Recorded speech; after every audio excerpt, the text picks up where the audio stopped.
Hey guys, back with me again in this channel. On today's video, I'm going to show you how you can make a warm tone video in Capcut by using coloring. So first you need to, after you add your clips to Capcut, you can just go to filter and click on live category and then find the jingle bells filter. Then set it into 100.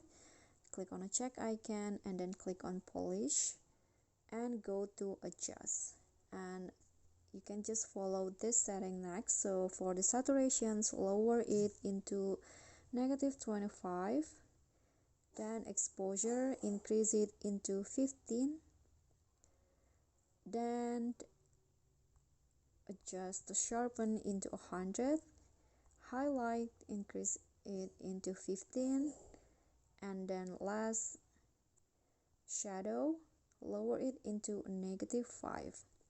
Then you'll have that warm tone video. Okay, so that's all from me. Thank you guys so much for watching. Please don't forget to like, comment, subscribe, and also click on thanks. Bye.